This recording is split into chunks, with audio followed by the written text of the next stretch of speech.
Assalamualaikum warahmatullahi wabarakatuh.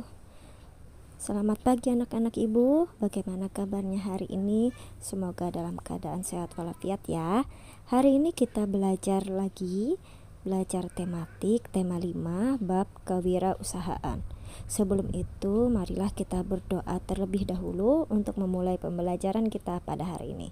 Berdoa dimulai. Berdoa selesai.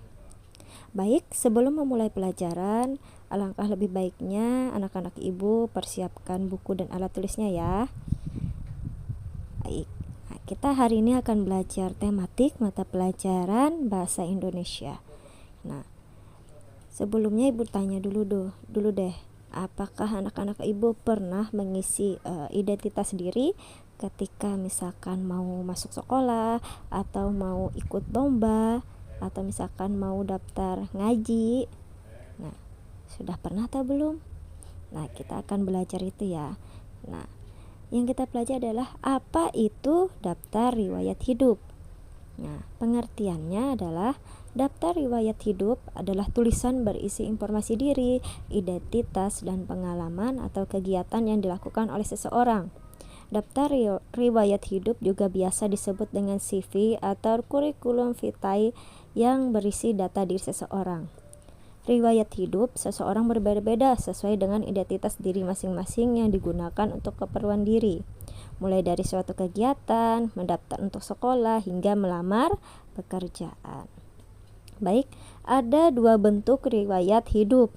Nah, yang pertama adalah berbentuk lembaran yang isian yang berisi pertanyaan dan jawaban singkat yang disebut dengan formulir. Nah, mungkin ini anak-anak ibu pernah mengisi ya, dan beberapa waktu lalu ibu minta juga untuk belajar mengisi formulir. Nah, jadi di formulir ini terdapat identitas diri, nama, tempat tanggal lahir, umur, kemudian agama, alamat.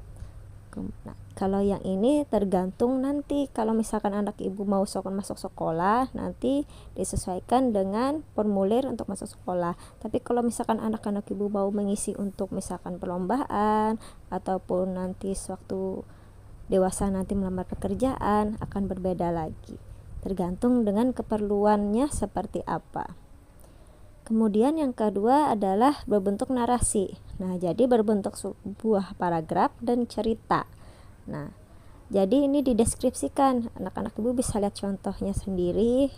Di sini berbentuk paragraf yang isinya ada nama, kemudian tempat tanggal lahir, usia, kegemaran, hobi, kemudian nama ayah, nama ibu.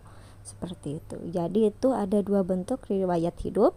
Yang pertama yang disebut dengan formulir, yang kedua disebut dengan narasi atau paragraf. Nah, apa petunjuknya? Petunjuk pengisian daftar riwayat hidup. Yang pertama data pribadi. Nah, nanti berisikan data pribadi mulai dari nama lengkap, misalkan kode pos, nomor telepon, jenis kelamin, tempat tanggal lahir, kewarganegaraan dan agama. Kemudian bidang yang diminati apa? Yang ketiga riwayat pendidikan. Riwayat pendidikan itu riwayat kita atau misalkan data kita dari sekolah TK, SD, SMP, SMA, atau bahkan nanti sampai kuliah. Kemudian ekstrakurikulernya apa yang pernah diikutin, misalkan pencaksilat atau pramuka. Kemudian keterampilannya apa. Kemudian, nah, untuk lebih jelasnya, ibu akan memberikan tugas untuk anak-anak ibu. Anak-anak ibu bisa lihat contohnya atau contoh daftar riwayat hidup pada halaman 94 sampai 95 di buku tematik. Nah, di sini ada tugasnya ya. Silahkan anak-anak ibu coba kerjakan, tulis di buku tulis dan isi sesuai dengan data diri anak-anak ibu. Misalkan namanya diisi, alamatnya sesuaikan aja, dan lain sebagainya. Seperti itu. Nah, mungkin cukup sekian yang ibu sampaikan hari ini. Semoga apa yang ibu sampaikan bisa bermanfaat bagi anak-anak ibu dan semoga tugasnya bisa diselesaikan dengan baik. Selamat belajar. Ibu akhiri. Assalamualaikum warahmatullahi wabarakatuh.